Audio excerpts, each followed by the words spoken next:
Em vezes anteriores, nós definimos aquilo que nós chamamos as correntes de nutrição. Nós sabemos que o corpo físico do ser humano, ele é mantido basicamente por duas correntes de nutrição. Uma que nós chamamos a corrente terrestre de nutrição e a outra que nós chamamos corrente cósmica de nutrição. E, em síntese, a corrente terrestre é essa que nós conhecemos e que ela lida basicamente com a desmaterialização das substâncias. Ou seja, o nosso aparelho digestivo simplesmente vai desmaterializando o alimento desde que entra pela boca até chegar ao final, e nesse caminho ele vai liberando as qualidades sutis que estão presentes no alimento. Isso, em síntese, essa corrente terrestre faz. E a corrente cósmica, ela já lida com uma outra espécie de nutrição.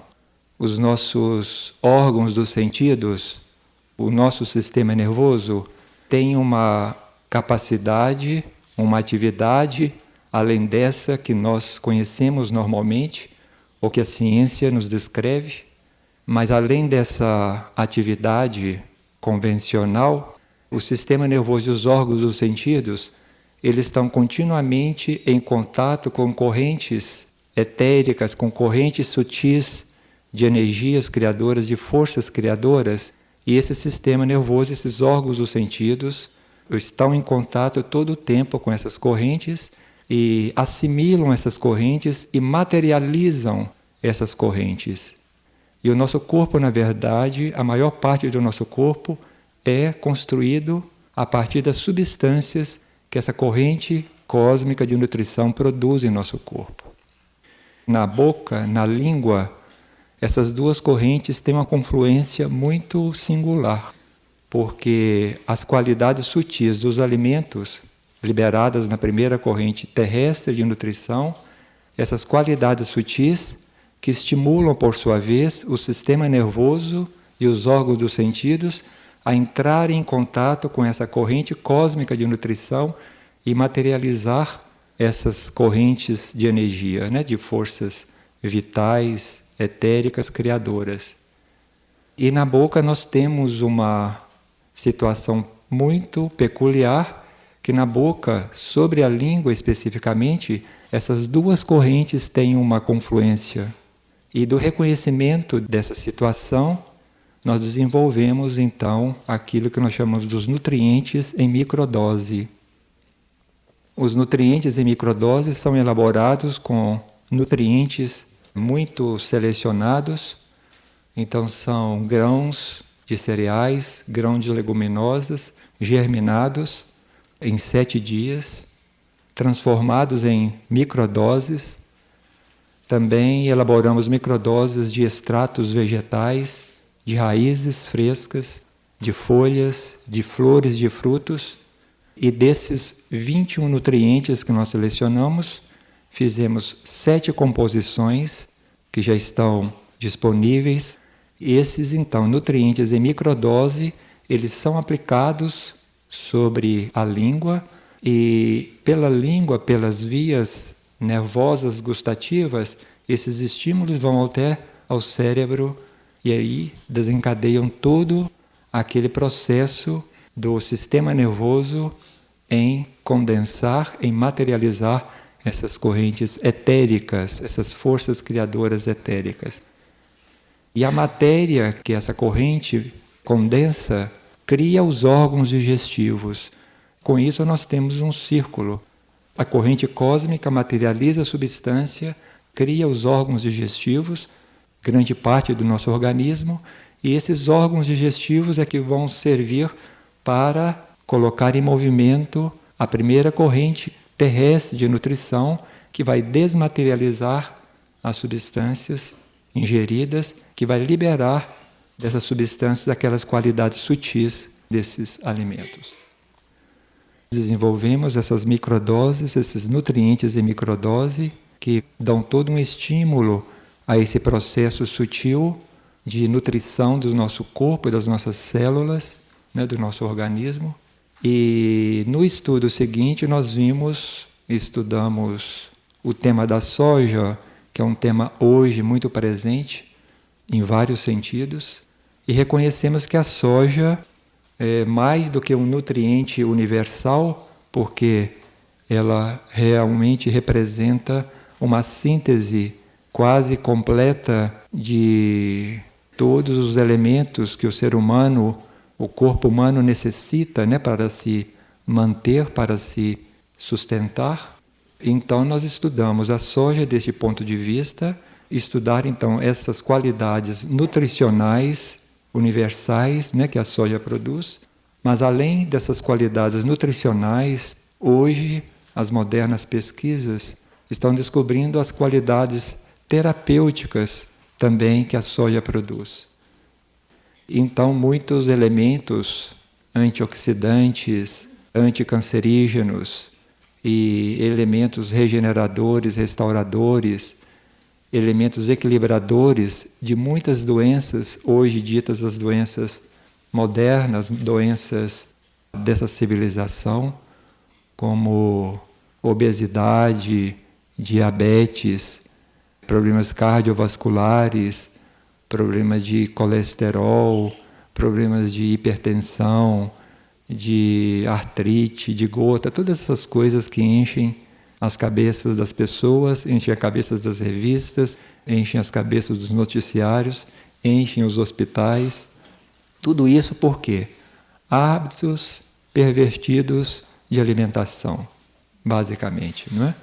Os hábitos pervertidos de alimentação vêm, por sua vez, por uma outra falta de sintonia do ser humano com a sua busca, com o seu caminho, com a sua essência.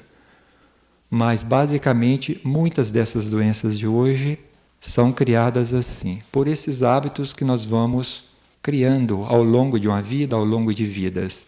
E a soja, então, hoje, pelas pesquisas, pelas experiências, ela equilibra muito desses processos todos.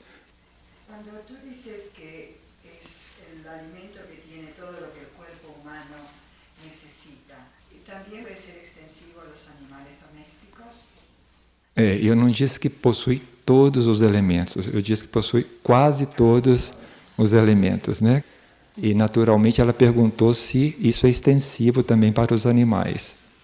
Aí os veterinários que pesquisem, porque a alimentação não é simplesmente um fato de ingerirmos alimentos, mas entra em consideração muitas outras necessidades.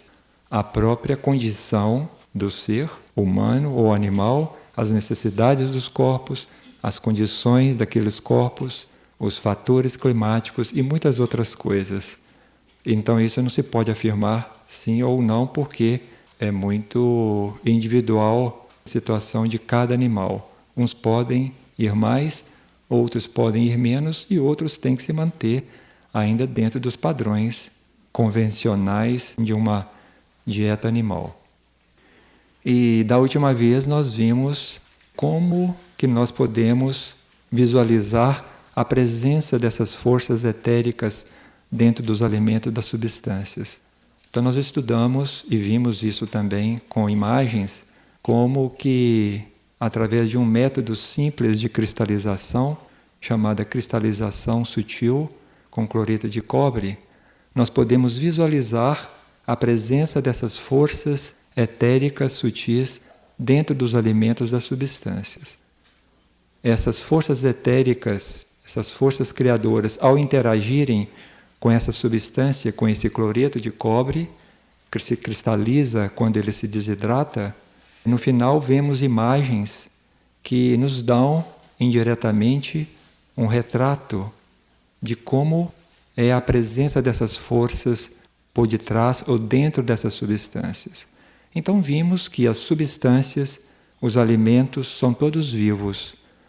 Um grão que nós pegamos, que olhamos, é um grão simples. Ali dentro existem forças, ali dentro tem todo um universo de forças em potencial, forças criadoras, aguardando simplesmente o momento daquele potencial entrar em desdobramento.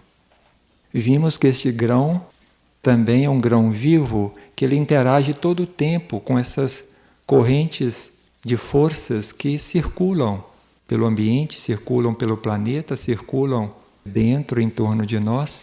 Então vimos que os grãos, a cada momento, eles estão interagindo na sequência de cristalização que se faz com o mesmo grão em mesas diferentes. Nós vemos que o padrão de cristalização daquela substância se permanece, mas ao longo de cada mês há mudanças, nuances ali diferentes que mostram que aquele grão está muito vivo, aquele grão está todo o tempo interagindo correntes de forças cósmicas e também com aquelas correntes que estão em torno. Então isso nós vimos que o processo do plantio, o processo das colheitas, da estocagem desses grãos e depois da elaboração, isso tem um papel decisivo para se manter a qualidade vital desses alimentos. E vimos também que os nossos métodos de elaboração dos alimentos, o cozimento, ou todas as formas de aplicar o calor, ou aplicar outros procedimentos para elaborar esse alimento, como eles interferem em graus diferentes nessas qualidades sutis dos alimentos. Hoje nós pedimos a ajuda de Paul Branton para nos dar outra luz sobre esse assunto, já que estamos explorando o assunto de vários pontos de vista, para não ficarmos cristalizados de nenhuma forma, em nenhum conceito, e vemos que ele realmente tira todas as formas, todos os conceitos, deixa a coisa muito livre, mas muito precisa ao mesmo tempo. E esta frase que está aí no quadro nos dá uma boa referência. Ao nos aproximar da essência das coisas, entramos em maior harmonia com a natureza. E quem é fiel ao seu instinto vai ingerir o alimento cada vez mais como a própria natureza o produz. Não estamos fazendo nenhuma propaganda de frugivorismo, de crudivorismo ou de qualquer corrente, de qualquer sistema. Mas essa indicação, esse trecho, esse citado dele, essa nota dele, nos dá indicações muito úteis, porque na medida que o ser humano foi se desviando desses seus instintos naturais, na medida que o ser humano foi colocando o desejo, colocando a mente na frente dos seus instintos básicos de sobrevivência, de manutenção, de cuidado do corpo físico, isso desencadeou no ser humano muitos desequilíbrios, muitas doenças, muitas alterações na composição, na organização, na saúde dos seus corpos materiais. Então, hoje, na medida que nós vamos nos aproximando novamente dessa fonte de suprimento que a natureza nos dá, que Deus nos dá, que a manifestação nos dá, desses alimentos materiais, então nós vamos entrando em harmonia também com aquilo que é o estado dos nossos corpos. Essa frase aqui, ao nos aproximar da essência das coisas, entramos em maior harmonia com a natureza. Isso aqui está dizendo, então, que não é simplesmente agora nós partirmos para uma dieta mental, uma dieta intelectual, a partir de um impulso, de uma tendência, largarmos tudo que nós conhecemos, largarmos as nossas necessidades, largarmos a verdadeira condição dos nossos corpos e nos colocar a fazer algo que não diga respeito ao estado daqueles corpos naquele momento. Porque é só na medida que nós vamos fazendo o contato com o nosso ser interno, e nós vamos entrando em contato com a nossa essência, é que nós podemos entrar em contato também com a essência das coisas, com a essência da natureza, com a essência da vida, e aí reconhecer disso o que nos corresponde naquele momento. Então é isso que vem de dentro para fora e não simplesmente mudar uma dieta, um hábito alimentar de fora para dentro. Porque isto só vai substituir um hábito por outro hábito e como hábito aquilo dura mais ou menos tempo e aquilo não vai corresponder à verdadeira necessidade do ser, que é uma necessidade dinâmica que diz respeito ao estado de consciência daquele indivíduo a cada momento. Então, essa aproximação a esses hábitos de se alimentar com os alimentos mais próximos daquilo que a natureza produz, isso é uma meta, isso é um caminho a ser percorrido, e cada um está num ponto nesse caminho, e cada um tem uma necessidade, tem uma relação com esse processo, e vai encontrando a forma de fazendo essa passagem gradativa desses hábitos pervertidos do nosso passado, dessa nossa ignorância em relação ao verdadeiro papel da nutrição, da dieta, para os nossos corpos, para a nossa busca, para o nosso caminho espiritual. Então, na medida que o indivíduo vai trilhando esse caminho, vai fazendo esse contato, essa sintonia interna, ele vai estando apto a ir reequilibrando os seus hábitos alimentares e passando a se aproximar mais de uma alimentação mais simples, mais vital, mais pura, mais nutritiva.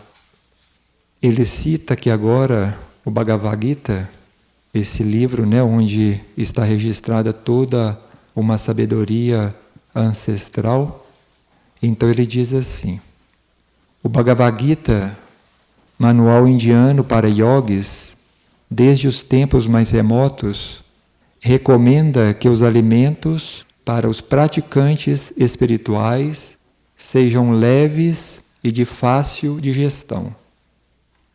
Não dá nenhuma receita, não dá nenhuma forma, nenhum sistema, não diz como fazer, como preparar, o que comer, como combinar. Os alimentos para os praticantes espirituais devem ser leves e de fácil digestão. Por quê? Porque a condição do corpo, na verdade, influencia a condição da mente. Um corpo geralmente obstipado, cujos intestinos estejam presos e sujos devido a acumulações, recebe e espalha venenos mórbidos. Isso já é de Paul Bronto, não é do Bhagavad Gita. Ele não cuida dessas coisas. Então, um corpo geralmente obstipado, cujos intestinos estejam presos e sujos, devido a acumulações, recebe e espalha venenos mórbidos. E estes, por sua vez, afetam não apenas os órgãos diretamente relacionados, mas também os órgãos sexuais, o sangue, o cérebro e os nervos. A luxúria é estimulada, as ideias negativas intensificadas. E vê que alimentar-se é muito mais do que só seguir hábitos e tendências e necessidades e a busca de prazer. A repercussão profunda que o alimento tem sobre esse nosso lado mental, sobre essa contraparte nossa sutil, isto é muito importante. E esse alimento de fácil digestão, esses alimentos leves, isso então diz respeito não apenas ao alimento em si, mas diz respeito à forma como preparamos esses alimentos, diz respeito à forma como combinamos esses alimentos. Isso diz respeito à forma, à atitude nossa diante do alimento, como ingerimos este alimento. Ou seja, são muitos fatores que pesam para que esse alimento seja de fácil digestão e que seja leve. Porque se submetemos um alimento a um excesso de fogo, a um excesso de calor, ou se ingerimos um excesso de massas, um excesso de proteínas, um excesso de alimentos pesados, gordurosos, de alimentos temperados que estimulam sensorialmente esse lado mais material do nosso ser, então isso nós vamos estar todo o tempo, ou a grande parte do nosso tempo, ocupado na elaboração de todo esse complexo de substâncias, complexo de forças, de energias, e o nosso caminho vai ficar aí um pouco mascarado por toda essa onda de influências que vamos ter na mente, que vamos ter no nosso mundo dos sentimentos, no nosso mundo das emoções também, porque isso tudo interage. Então, é muito importante, sim, aquilo que nós comemos, a combinação daquilo que comemos, a nossa atitude com a qual nós ingerimos esses alimentos e também a forma como elaboramos os alimentos.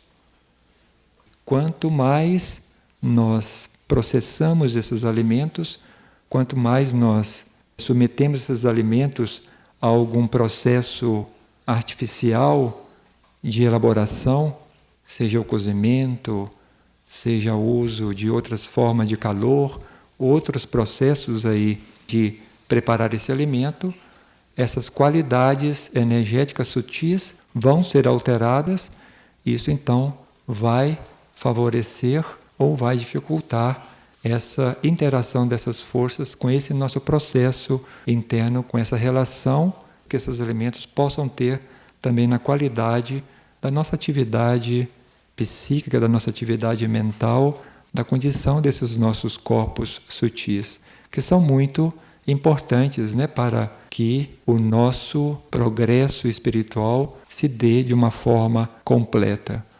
Porque se estamos encarnados dentro desses corpos, esses corpos também têm que estar alinhados, integrados dentro dessa vontade maior da alma, né, do nosso ser interno, que usa esses instrumentos para fazer o seu caminho, para fazer a sua evolução nesse mundo material e fazer as suas experiências, cumprir aquilo que é o karma que lhes corresponde.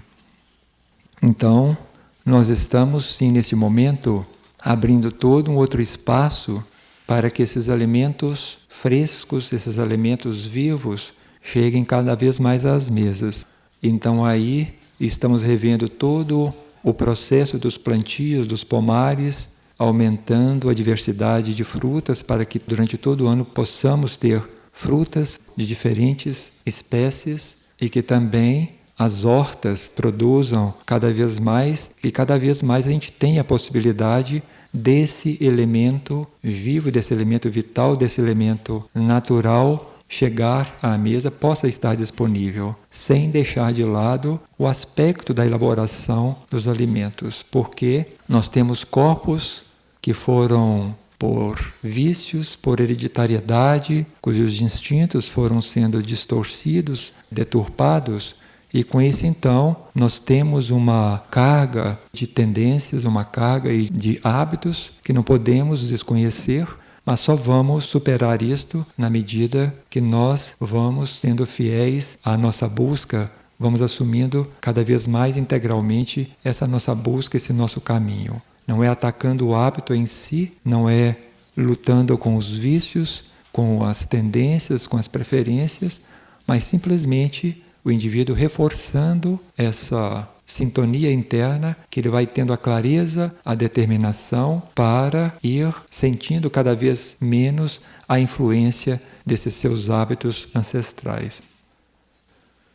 O jejum hoje, pela característica, pelo estado, pela condição atual dos nossos corpos, porque os nossos corpos materiais, o nosso corpo físico, foi muito massacrado ao longo das vidas por todas essas cargas pervertidas dos nossos hábitos alimentares e os nossos hábitos de vida. Então hoje, submeter-se a um processo de um jejum, isso deve ser visto com muito critério, com muito cuidado, porque a condição dos corpos hoje é uma condição muito frágil, é uma condição muito instável. Então, mais do que o indivíduo hoje submeter os corpos a um estresse representado por um jejum, o mais importante é que ele modere os seus hábitos.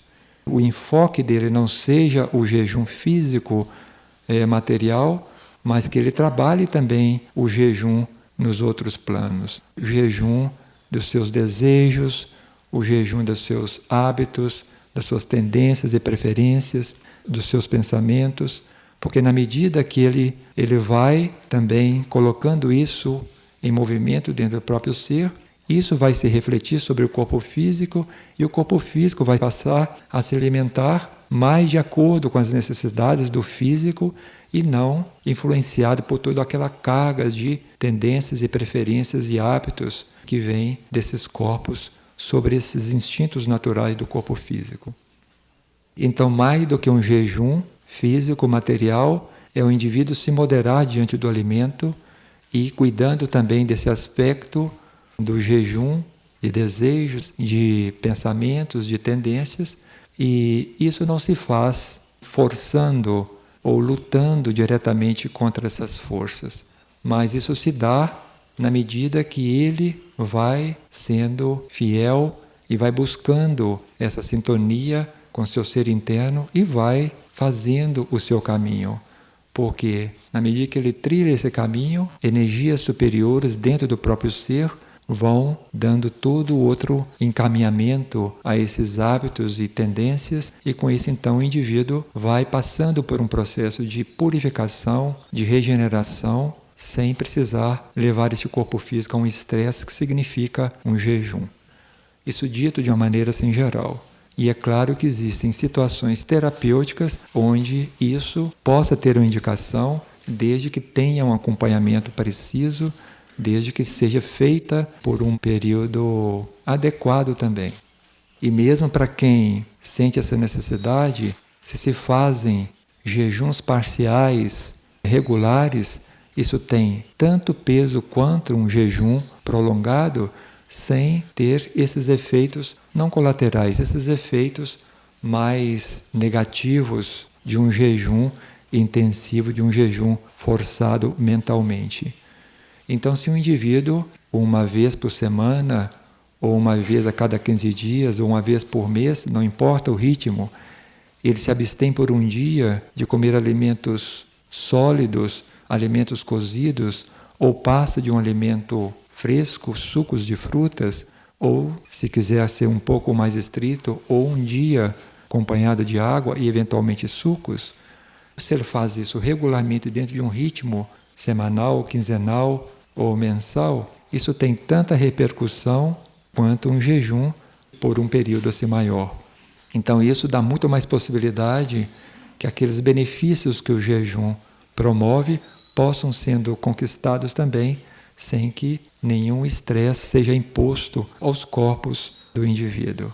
Então isso é uma possibilidade que se use essa técnica de uma forma menos desgastante hoje para o organismo.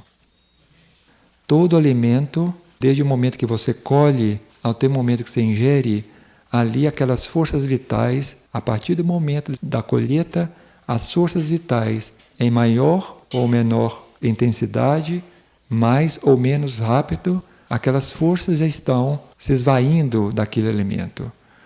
Então você pega uma folha de alface, colhida na hora correta, no momento correto, ela pode manter uma vitalidade por horas ou até por um dia, dependendo do momento, da hora que foi colhida e também depois como ela é conservada. Não dizendo com isso que nós vamos guardar as folhas de alface. E vimos no estudo anterior com as imagens da cristalização, como que numa imagem de harmonia que existe numa folha recém-colhida, como 2, 3 dias depois, aquela imagem da cristalização, ela muda por completo, perde a sua forma, perde a sua harmonia, perde o seu equilíbrio. A própria imagem dessa cristalização começa como que a embaçar, a se desfazer. Então mostrando que realmente essas forças vitais, elas se desprendem, de um alimento tão logo ele seja colhido. Já é diferente a situação dos grãos.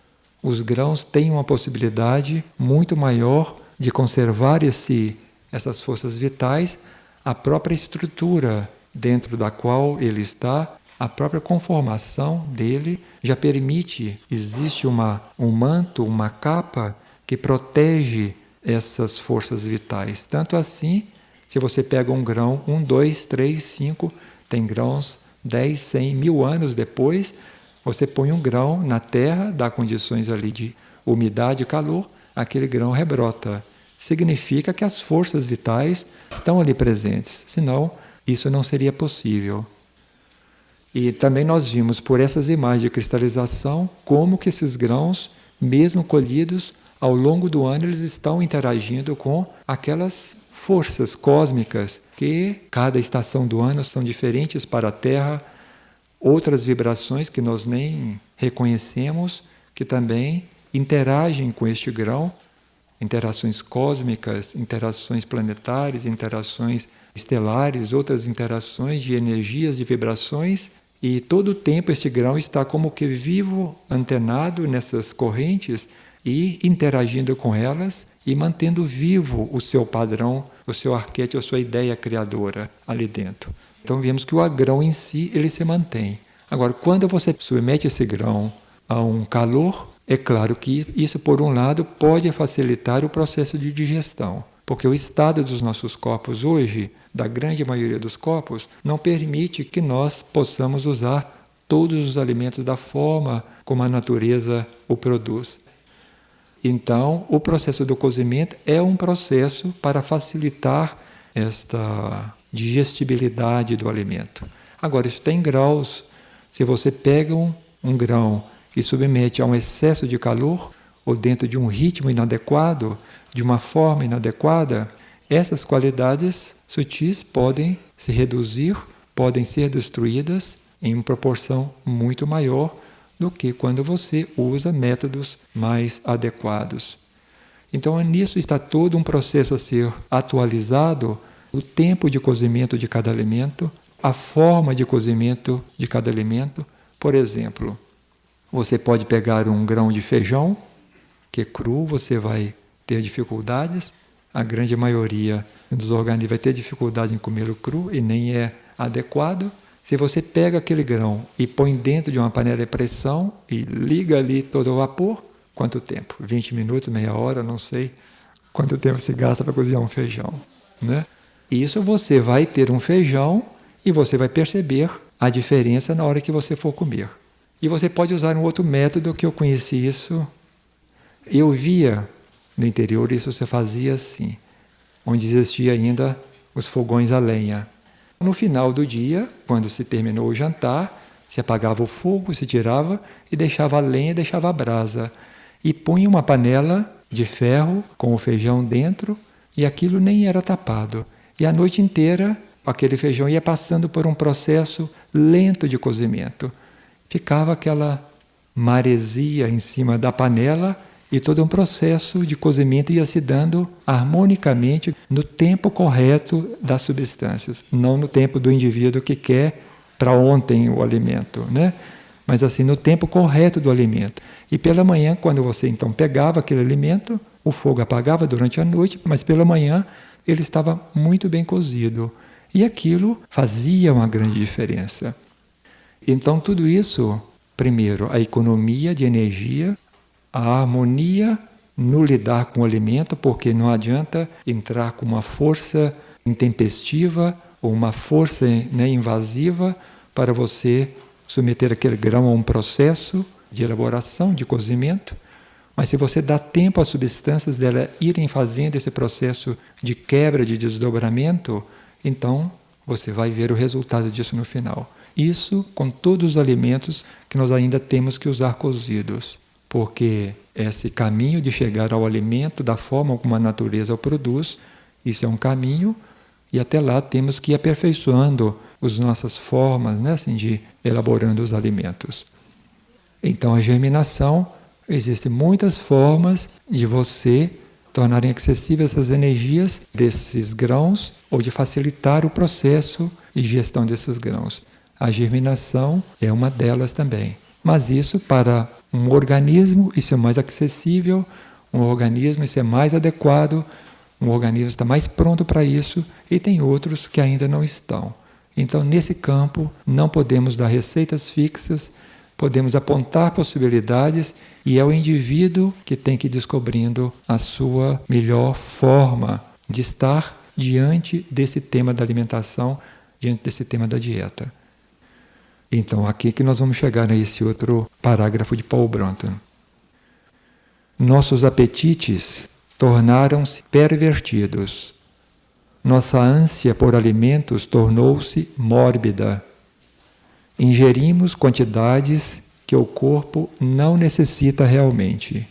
Os hábitos dietéticos convencionais são padrões falsos para serem vividos.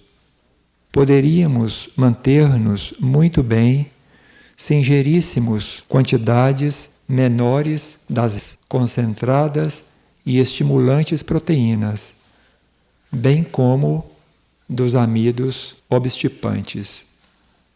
Então, realmente, nós fomos deturpando, toda essa nossa forma instintiva, natural, essa consciência natural do corpo, essa inteligência natural do corpo, que é isso que ele coloca como instinto, não instinto no seu sentido mais negativo, o instinto no sentido de uma inteligência, de uma consciência natural do corpo que sabe o que lhe corresponde naquele momento, sabe o que é mais adequado naquele momento, a quantidade que ele é adequada naquele momento e também o ritmo de suas necessidades. E a forma de nós trabalharmos esses hábitos, a forma de nós dissolvermos esses hábitos, não é pela força, não é pelo confronto direto. Muitas vezes temos necessidade sim, temos como interagir, temos que ir de frente com certos hábitos, com certas tendências, mas a forma de nós fazermos isto corretamente está nesse parágrafo seguinte que está aí no quadro. Se alguém cuida o suficiente da sua busca e compreende bem a relação entre ela e a dieta, irá, mais cedo ou mais tarde, escolher seu alimento com menos influência dos hábitos. Os hábitos estão impregnados na intimidade dos nossos corpos, das nossas células, do nosso físico, do nosso corpo emocional, do nosso corpo mental. Isso não tem como lutar diretamente contra isso. Mas na medida que nós vamos cuidando o suficiente da nossa busca e compreendendo bem a relação entre ela e a dieta, ou seja, a dieta aqui como apoio, como sustento para esse físico, para que o processo da busca se dê sem percalços, sem influências negativas, sem interrupções, sem distorções. Então, para que a dieta corresponda a essa necessidade, não a dieta seja uma forma de compensar vazios, de trazer prazer, de ir ao encontro de hábitos, de tendências, de cargas hereditárias, se nós vamos compreendendo a dieta como este processo básico de dar ao corpo aquilo que ele necessita para fazer o caminho, fazer o processo, trilhar esse processo evolutivo da consciência. Então, na medida que nós vamos compreendendo a alimentação dentro desse enfoque e vamos continuando fiéis nesse nosso caminho, então é nesse movimento que nós vamos sentindo cada vez menos influência desses nossos hábitos pervertidos ao longo das vidas e ao longo aí da nossa existência. Porque isso é algo muito arraigado, isso é algo ancestral dentro dos nossos corpos, das nossas células, e não tem como combater isso diretamente. Isso é mesmo a presença dessa energia da nossa alma, do nosso ser interno, que dá possibilidades que esse processo se dê no nosso corpo de uma forma harmônica, de uma forma mais completa. Isso aqui é muito importante, já que estamos falando de qualidades sutis, não podemos esquecer do outro lado. Se proteína demais é indesejável, já que se converte em produtos tóxicos e ácidos destrutivos, proteína de menos também é indesejável, porque leva a um peso insuficiente e à diminuição do vigor. Sabemos que hoje os padrões tradicionais aí de dietética prescrevem X gramas por pessoa por dia, e esses padrões, essas normas são muito além das necessidades do nosso corpo, e não só por este excesso dessa ingestão. Então o nosso sistema, o nosso organismo tem que cuidar de todo esse excesso, porque esse excesso está produzindo substâncias tóxicas, substâncias ácidas, está colocando em movimento todo um processo de reequilíbrio, de purificação, que aí o nosso organismo então fica às voltas com um processo de equilíbrio e perde energia e se desgasta em todo esse processo. Então, se proteína demais é negativa, proteína de menos também é negativa, é indesejável. Agora, um fato curioso. A ilusão de que os alimentos à base de carne são essenciais para manter a força se modifica lentamente. Não conheço um animal mais forte que o elefante. Eu tenho visto no Oriente realizando trabalhos que só um poderoso guindaste a vapor faria no Ocidente. Naquela época era vapor, né? Agora já tem. Entretanto, o elefante é vegetariano. Ademais, vive mais tempo que a maioria dos animais. Porque existe um conceito, e quando você para de comer carne, quando você se torna vegetariano, que isso tudo se perde. Não é assim. O que existe é um desconhecimento no lidar com tudo aquilo que está disponível. Completando esse assunto do vegetarianismo, é perfeitamente correto afirmar que o leite ofereça melhor meio de obter proteína animal que a carne. Mas aceitar o que é ensinado pela ciência, que precisamos de proteína animal, é errado. Isso não é assim, mas os hábitos antigos e constantes da raça humana fizeram parecer com que fosse assim. O leite é um produto animal, mas poucos vegetarianos ocidentais são capazes de eliminá-lo de sua dieta e ainda assim continuar satisfeitos. Sou um dos poucos, diz Paul Branton. A dificuldade está principalmente na reposição das substâncias nutritivas e do cálcio que o leite e o queijo provêem e que são necessários para o corpo humano. Acredito, porém, que essas necessidades podem ser supridas, como fazem os chineses, por meio do uso do leite e do queijo de soja, cuja composição química é semelhante à do produto animal. Muito antes desse reconhecimento desse papel nutritivo universal da soja, ele mesmo já apontava para esse valor, esse papel que a soja e os produtos da soja podem ter no sentido de compensar essa transição de sistemas alimentares. O indivíduo que passa de um sistema dependente basicamente de produtos à base de carne, o indivíduo que passa para uma alimentação não dependente da carne, mas que encontra dificuldades nessa transição. E um dos argumentos é essa necessidade da proteína, essa necessidade dos nutrientes, que podia dificultar essa transição. Então nós sabemos que a soja e seus derivados dá condições de você fazer essa passagem, essa transição, que o corpo esteja satisfeito, que o corpo esteja nutrido, sem que você tenha que ficar preso a hábitos tendências, dependências de um alimento feito para a cria animal e que nós roubamos do animal.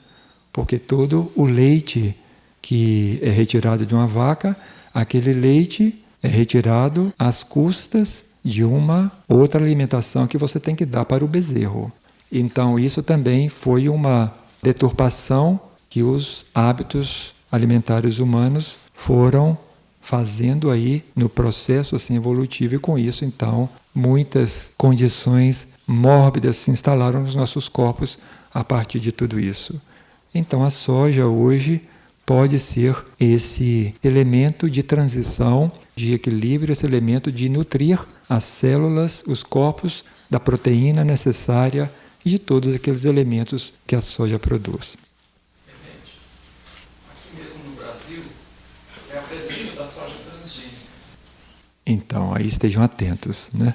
Então, se estivermos atentos, vamos ser levados a uma escolha mais correta, porque a ganância humana foi degenerando tudo, mas se estamos fiéis a essa busca, vamos chegar à soja correta, ou a soja correta vai nos chegar, e isso tudo vai se compensando de outra forma. Agora, dentro disso tudo, só para finalizar, deveríamos resgatar aquela simplicidade, aquela pureza que outros grupos humanos, algumas ordens até religiosas do passado já fizeram. Existe um relato das clarissas no passado que viviam reclusas. Elas não plantavam e elas muito menos tinham dinheiro para comprar o alimento. Então elas viviam basicamente daquilo que elas recebiam em doação. Então as pessoas próximas, as pessoas ali da cidade onde elas estavam, sabiam disso, então toda manhã elas colocavam uma oferta de um alimento à porta do convento. Então o processo delas de se alimentar era esse. Pela manhã abriam a porta do mosteiro. O que estava colocado à porta do mosteiro era o alimento do dia. Qualquer coisa que tinha, elas eram infinitamente gratas por aquilo, né, assim, que estavam recebendo, por todo aquele alimento. E se não tinha nada do alimento, estavam também infinitamente gratas, porque naquele dia nem precisariam se ocupar do alimento material. Seguiam o seu ritmo, os seus afazeres, as suas orações, o seu caminho, como se nada tivesse acontecido. Então, essa simplicidade, isso já se implantou aí dentro do nosso lado interno aí. Então, basta resgatar este processo, basta resgatar isto que grupos humanos já fizeram. Eu só citei essas clarissas, mas muitos outros grupos viveram também algo muito mais equilibrado, muito mais puro diante do alimento, e hoje nós precisaríamos estar resgatando isso. Então hoje não precisamos mais, e não temos mais portões aqui para abrir e ver o que tem na porta, mas temos a lei da manifestação, temos aquilo que os plantios nos dão, que as hortas nos oferecem, que as dispensas nos doam, e aquilo é o que chega à mesa. Então, diante daquilo que chega à mesa, que é uma abundância, diante da carência, que uma grande parte hoje da população mundial vive, tem uma abundância, isso que nós temos. Diante dessa abundância, nós deveríamos ter esse sentimento de gratidão, esse sentimento de profunda reverência por todo aquele movimento, todo aquele ato criador, aquela misericórdia criadora que preparou aquele alimento e que encaminhou aquele alimento para a nossa mesa e que está ali se ofertando. E que vai servir no nosso ser a um processo também, vai completar essa nossa busca, vai completar esse nosso caminhar espiritual. Porque não adianta fazer um caminho aqui se os corpos estão todos desvitalizados, estão todos sem a sua integridade. Então, diante desse alimento, deveríamos renovar esse sentimento de gratidão e reverência, essa união profunda com aquelas energias, aquelas forças criadoras, aquelas hierarquias criadoras que se empenharam invisivelmente na elaboração, na criação, na materialização daquele alimento e que, por muitos caminhos, chegaram então até a nossa mesa. essa união com essas energias, com essas forças criadoras, essa comunhão, essa gratidão deveria ser renovada dentro do nosso ser. Mais do que o cardápio, mais do que os alimentos frescos e naturais, mais do que tudo, é essa nossa atitude que é o determinante nesse processo. Essa nossa atitude vai nos trazer o alimento que nos corresponde, vamos saber acolher aquele alimento da forma correta, usar aquele alimento nas proporções corretas, nas combinações corretas, no ritmo correto, na correta elaboração, na ensalivação, na mastigação, na digestão daqueles alimentos, e com isso então estamos estimulando toda essa corrente criadora dentro do nosso ser. Então é isso que é o decisivo para dentro do processo alimentar hoje, para quem é um praticante espiritual, para quem é um buscador, para quem está colocando a dieta a serviço de um caminhar, a serviço de um processo evolutivo, e não colocando a dieta aí como um elemento em si para dar apenas saúde, bem-estar, equilíbrio para os corpos materiais. Mas a dieta, muito mais, ela tem que ser esse instrumento que dá a esses corpos a integridade, o tônus vital, a condição física para que esses corpos possam ser o receptáculo dessa consciência, desse ser interno que usa esses veículos para a sua manifestação, para a sua realização, né? Para a sua evolução aqui no plano material. Então, isso é o mais importante. Isto então fica como síntese desse nosso estudo, né?